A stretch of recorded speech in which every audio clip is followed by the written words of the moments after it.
All righty. So I'm going to try to explain in words what the Akashic Records are. So the best way to describe it is it holds every soul's journey since the inception of a soul. So what it does is the Akashic Records are the recording of your soul's journey since you started throughout time. It records every thought, word, action, emotion that's ever been generated by you as a soul.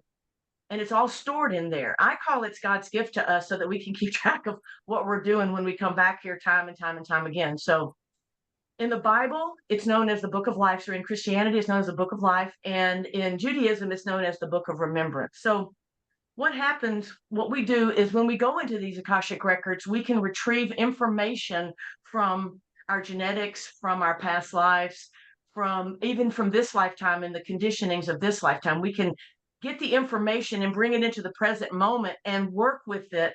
Don't really have to know too much about it, but you do need to acknowledge it and bring it in so that you can see the pattern that's within your Akashic Records. And so that's what I teach, and that's what I do in my sessions with people.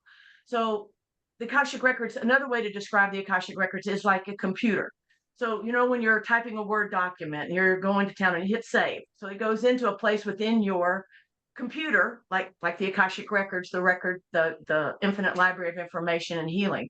And so then whenever you want to retrieve it, which is what we do as consultants or as me as a teacher, we retrieve the information per your questions. And when you give these questions, what happens is it helps us to bring it into real time in the present moment. So whatever's going on in the present moment with you, if it's something that you love, we want to expand upon it or activate it or bring more of that in. But if it's something that you've been working on or a pattern that something's been passed down through your genetics and it's just not shifting or moving, what we can do is we find it in your Akashic Records. Because remember, in the present moment, you are perfect. Everything is going right. You're connected, you're grounded, and you're moving forward.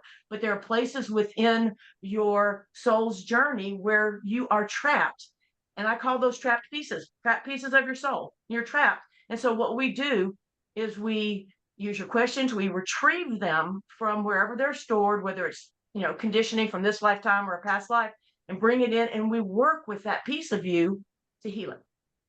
But then the thing that's really cool that happens is that we now have a healing modality that we can take and shift that information. So that was great information for your mind. This is where it came from. This is how it all happened. The mind understands it. But if you can make a shift and change how you feel in the present moment to shift the outcome in the future, isn't that kind of cool? So we're going to do that later on tonight. I'm going to be able to show you firsthand how it feels, how it seems, and how it works. Okay. So next slide.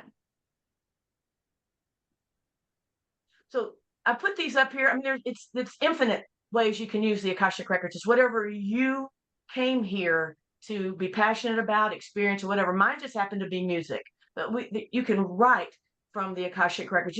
I have a student that wrote a children's book. I have students that paint, that do all kinds of creative things. So it's not just a place to go and heal all this stuff that's happened, but it's also a place to reconnect with your creative gifts and your wisdom and your soul strengths from other lifetimes.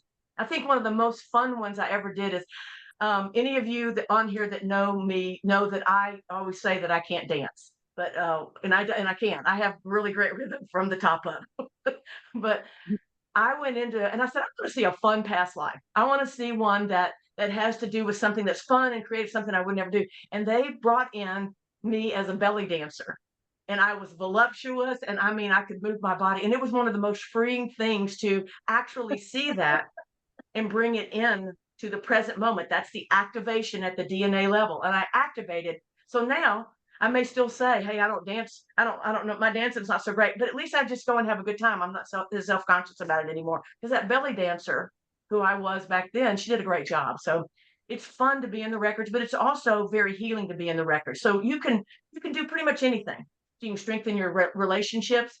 One of the things that I really used it for in the beginning was to heal a lot of childhood trauma that I had experienced. So this even helps to heal things that are not conscious. So like this, like pre-verbal stuff where you energetically were, you even back to the womb, we can heal back to the womb and beyond. So healing childhood trauma helped me to be able to, I think really helped me to be able to do this work because I learned so much. So now I'm able to help others who have similar or even more childhood trauma than I did. So it's really helpful to heal, but it's also great to reconnect with all the gifts and talents that you brought in. Another thing you can do is you can heal the beliefs and the emotional residue that you've inherited from your mom and dad's lineages that you've been conditioned even in this lifetime from them about it. Like, could be alcoholism. You could have alcoholism in your genetic lineage, and you can heal yourself as well as heal yourself from that addiction or that lineage addiction, that so you don't pass it on to your children.